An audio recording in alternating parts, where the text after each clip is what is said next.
Catatan saya sih, saya menganggap ada ya bukan anggapan ya, menilai dari awal ini memang ada kesimpang siuran ataupun dalam proses hukumnya berantakan gitu loh. Ini kenapa ada PK pertama kemarin, terus ini ada lagi 6 mengajukan, berarti kan ada orang biasanya mengajukan sebuah perlawanan karena itu ada ketidakadilan. Ya, tentu upaya hukum katakan lain adalah upaya hukum luar biasa yang dilakukan ini adalah untuk memberikan kesempatan kepada terpidana. Ini kan adalah hak original para terpidana. Tentu dengan syarat-syarat yang sudah ditentukan oleh undang-undang, yaitu tentu apakah ada keadaan baru, ya kan? Keadaan baru sebenarnya tidak hanya semata bukti baru, tapi bisa jadi waktu itu semestinya bukti itu sudah ada, tapi memang dipinggirkankah atau tidak mau diungkapkankah, gitu loh. Jadi dan sekarang baru terungkap, misalnya saksi-saksi fakta baru muncul, terus persesuaian alat-alat bukti itu akhirnya ini kok klik, karena mungkin bisa jadi yang lalu itu ada mislink sengaja. Ada yang dihilang dari peristiwa itu, ada rangkaian-rangkaian yang memang dihilangkan. Dan hari inilah para pencari keadilan tadi melalui tim kuasa hukumnya mencoba melakukan untuk mencari jalan keadilan atas puzzle-puzzle yang disengaja dihilangkan atau memang pada waktu itu tidak mau diungkap. Itu menjadi satu cermin karena dia pintu masuknya. Jadi di mana pengadilan pertama mengadilin itu, maka perkara itu harus masuk ke situ dulu. Jadi waktu disusun permohonan tersebut pasti ada kan alasan-alasan, argumentasi apa, bukti-bukti apa. Jadi filternya ke sana. Jadi Pengadilan Negeri Cirebon sangat relevan juga. Bukan hanya sekedar dia melihat apakah ini beralasan untuk dijadikan alasan PK sehingga bagi hakim Mahkamah Agung nanti bisa menguji ini, menilai ataupun apakah nanti ditolak, apakah diterima atau tidak gitu loh. Tapi ini menjadi menarik kan seperti yang tadi dibilang, ini kan jelas ada satu rangkaian kekeliruan yang memang dari keseluruhan rangkaian peradilan itu sudah keliru. Di mana itu tadi pintu masuknya dari kepolisian, karena pintu masuk perkara ini adalah dari kepolisian.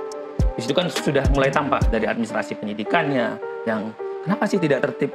Kenapa ada biasanya kalau tertib itu ini rapi banget ini gitu loh. Tapi kok tiba-tiba ada yang tidak tertib, berarti ada sesuatu nih gitu loh. Kenapa tidak mau tertib? Kenapa tidak mau taat azas gitu loh? Kan SOP, standar operasional prosedur yang harusnya itu jadi hukum. Bukan SOP ayam, bukan SOP sapi, itu sop. Tapi kalau SOP bagi orang hukum itu norma. Iya. Mau tidak mau kan ini jadi aturan kita gitu loh. Nah, seperti yang tadi disampaikan, hal yang mendasar saja gitu loh. Nah, padahal begitu ditangkap, terus ditahan 1 hari berikutnya. Ini kan nggak ada upaya. Iya. Bagaimana orang ditangkap hari ini, terus besoknya kan harus ditahan. Karena kalau dia itu kan harus menemukan 2 alat bukti. Tidak diberikan tadi yang disampaikan bantuan hukum, berarti ada apa? Kalau dia ini clear, ya berikan saja. Karena kan gini, BAP tadi adalah hasil daripada mahkotanya penyidik. Kalau BAP-nya lumpuh, otomatis dong dakwaannya lumpuh. Kalau dakwaannya lumpuh karena memang pertimbangan hakim itu kan mengacu kepada dakwaan. Iya. Ya kan kira-kira begitu. Jadi karena dari sini yang sudah keliru, sesuatu ada yang unprofesional, karena memang pelanggaran-pelanggaran itu dengan nyata dilakukan. Lah ini kenapa diambil? Anehnya kenapa hakim mau begitu saja dengan mempertimbangkan satu saksi dan petunjuk. Ini yang tadi dibilang oleh beliau. Nah ini kekeliruannya nyata banget gitu loh. Ya udah ini yang penting begini. Yang dikemas pada waktu itu misalnya ini gara-gara geng motor atau segala macam. Ya kita memang nggak suka dengan geng motor, katakanlah mau bikin kriminal. Tapi pastikan orang ini benar-benar pelaku kejahatannya atau tidak. Nah, dengan melakukan perlawanan PK hari ini, ya kenapa mereka berani katakanlah masyarakat begini? Pasti ada sesuatu. Nurani yang paling tinggi, kebenaran yang paling tinggi bersuara sehingga mereka ya ayo, karena memang tidak pada waktu itu mungkin ini tidak ada yang tahu karena di tahun yang sama itu kan kasus yang lagi rame, kasusnya Jessica dan Mirna pada waktu itu tertimpalah kasus Cirebon ini. Sekarang saatnya semuanya bersuara. Sayangnya kan jadi dasar itu kan putusan. Jadi memang harus menunggu PK ya? Karena itulah menjadi sebuah upaya gitu loh untuk mengembalikan harkat dan martabat mereka nanti gitu loh. Karena dalam bentuk produk putusan. Iya. Pasti katakanlah orang-orang yang pada waktu itu yang meriksa itu loh, kan sudah ada putusannya. Ya, akan kembali lagi ke situ. Itu, gitu loh. Ya, jadi yang muter lagi. Tapi kalau kita angkat karena dia ansih dalam mata aturan, kalau dia lihat lagi yang mau dicari dalam hukum ini apa sih? Rasa keadilan, rasa kejujuran, suara batin yang bersuara tadi, pasti dong. Tapi kan banyak manusia yang tidak mau akhirnya tetap bertahan dengan kesalahannya karena mungkin untuk mengungkapkan itu. Tapi ini lebih malu lagi kalau ternyata nanti ujung-ujungnya terbukti salah. Maka tidak, gitu loh. Iya. Lebih bagus kita, oh ya, makanya Pak Rudiana bisa cerita nih, ada apa sih sebenarnya? Apa sih, sehebat apa Pak Rudiana pada waktu itu kok bisa sih setingkat unit-unit yang banyak begitu tuh kok bisa manut juga? Iya. Ini kan menjadi pertanyaan gitu loh. Bisa ditarik dari narkoba, bisa ke reskrim segala macam. Lah padahal mindiknya tidak boleh begitu. Fungsi propam di mana? Fungsi Pak Kapolres ada di mana? Gitu loh. Ini kan juga menjadi catatan-catatan yang memang harus kita lakukan. Tapi lagi-lagi karena di label demi keadilan berdasarkan ketuhanan Maha Esa, selesai. Akhirnya dijadikanlah tumbal bumper siapapun orang-orang ini. Ini yang kita sebut dengan peradilan yang tidak efektif, peradilan yang sesat. Ya terbukti dari tadi, pintu masuknya. Kenapa tiba-tiba polisi punya ada surat kuasa pengacara, tapi pengacaranya nggak ada? Iya. By design siapa itu? Ada tanggal surat, tapi pengacara tidak pernah ada. Terus tiba-tiba ada foto-foto yang membuat mereka luka-luka dan segala macam. Nah itu kan petunjuk-petunjuk yang rangkaian-rangkaian dari setiap itu gitu. Baik. Nah ini yang memang seharusnya pengadilan peka dan Mahkamah Agung harus mengkoreksi ini Ya. sebagai satu lembaga yang tertinggi dalam kekuasaan kehakiman. Satu. Esensi saksi itu kan adalah orang yang melihat, mengalami dan mendengar. Iya. Kalau saya sih berpendapat ya kalau memang ada argumen yang jelas dan ada persesuaian bahwa orang itu memang tahu, memang detail keterangan-keterangan itu. Ya bisa jadi pada waktu itu memang sengaja tidak dimunculkan, tidak dicari, atau ada sesuatu orang memang untuk dibungkam segala macam. Lagi-lagi kan alasan kenapa Anda baru sekarang untuk speak up. Ini juga harus diberikan ruang gitu loh. Jadi tidak terbatas pada saksi yang kemarin walaupun kuncinya adalah yang kemarin. Karena itu adalah memang komposisi utama dari sebuah peristiwa yang kemarin. Tapi terhadap yang mungkin baru-baru muncul karena memang berdasarkan pengetahuan tertentu, informasi tertentu, dilihat loh, ini kok ada persesuaian. Saya kira ini dapat juga ditarik untuk memberikan keterangan. Karena kalau mereka akhirnya katakanlah mereka tidak tahu terus memaksakan, toh juga ada nanti ancaman bagi mereka kalau mereka memaksakan keterangannya bohong, keterangannya palsu.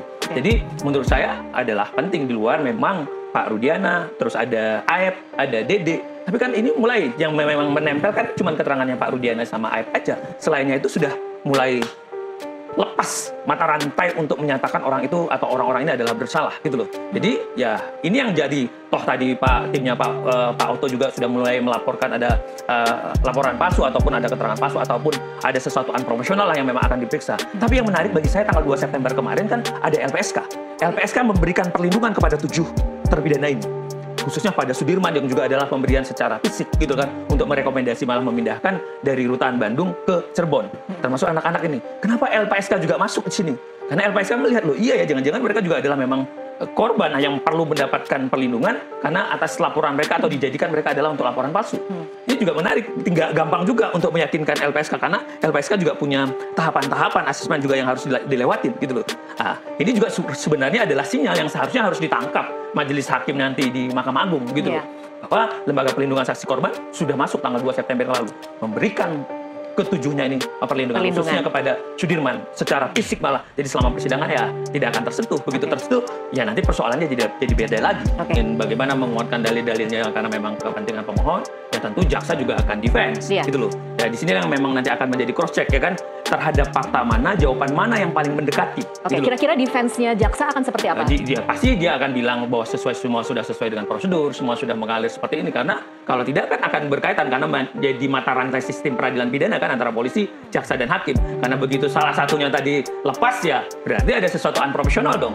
Yang tadi dibilang dari polisinya keliru, naik lagi ke jaksaannya keliru yang seharusnya P18-nya. Makanya coba lihat aja P18-nya seperti apa, P19-nya seperti apa sih petunjuk-petunjuk jaksa pada waktu itu. Kemana sih dokumen-dokumennya pada waktu itu? Jangan terlalu gampang dong untuk menyatakan hilang demikian saja. Apalagi ini menyangkut dengan ancaman yang pada waktu itu tuntutannya hukuman mati loh. Kan ini menarik, tuntutannya hukuman mati, terus 3 DPO ternyata fiktif, 2 kan yang malah turun Peggy itu akhirnya katanya bukan Peggy itu padahal diyakini oleh penyidik pada waktu di bulan Mei ya memang ini orangnya, tiba-tiba terbantahkan. Terus 2-nya itu fiktif padahal 3 DPO fiktif ini adalah pelaku utama. Bagaimana saya bisa meyakinkan menggerakkan pelaku lain yang ini kalau 3 peran utama ini ternyata tidak ada?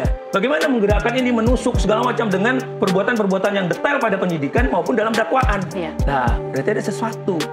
Siapa yang buat? Berarti kan ada sesuatu. Ini naskah drama dong.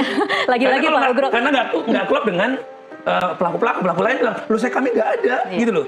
Malah hakimnya bilang, loh kok ini malah mereka ini berbelit-belit. Ya gimana mau berbelit? Mereka tuh menyampaikan yang sebenarnya. Karena apa? Ya hakim hanya cuma memakai kata petunjuk. Petunjuknya dari mana? BAP. Pokoknya kamu kan udah nerangkan dalam BAP. Nah inilah kelirunya hakim kita. Loh gak ada yang lain. Terus sama saksi yang sebenarnya menguatkan juga tidak di dalam persidangan. Ada apa? Dan itu kok bisa diketok palu sama hakimnya? Ini karena negara tidak boleh gagal dalam melindungi warga negaranya. Siapa yang bisa kita harapkan kemudian akan bisa membuka kasus ini? Ya harus ada pimpinan-pimpinan yang amanah dan berani tegak lurus untuk peristiwa ini. Tapi kalau memang ada sesuatu yang memang mau disembunyikan ya sulit. Gitu loh. Ya kita mau sampai mau desak sampai kapanpun. Sampai kucing sampai pakai behel sekalipun atau unta pakai sepatu roda sekalipun ya ini nggak akan terbuka. Karena memang ada orang-orang tertentu yang memang untuk apa ini gitu. Bisa jadi kan saling ngunci pada waktu itu, apa kesepakatan yang melindungi siapa, entah apapun itu. Lagi-lagi, pintunya kan dari tadi awalnya kita bilang, hanya teman-teman di tingkat penyidikan yang tahu pada waktu itu. Siapa orang-orang yang ada di situ, siapa yang mengendalikan orang pada waktu itu, siapa pimpinan-pimpinan tertinggi pada waktu itu. Pasti. Karena begitu pada waktu itu kan itu langsung berita. Kita bisa lihat tuh jejak rekamnya. Berita nasional terus diangkat. Kok secepat itu dengan kisah-kisah itu? Gitu loh. Berarti ada sesuatu yang memang harus kita lihat. Jadi orang-orang yang pada waktu itu yang bisa mengendalikan, orang-orang yang pada waktu itu punya, ini orang siapa dan bisa dititipi apa? Itu pertanyaannya.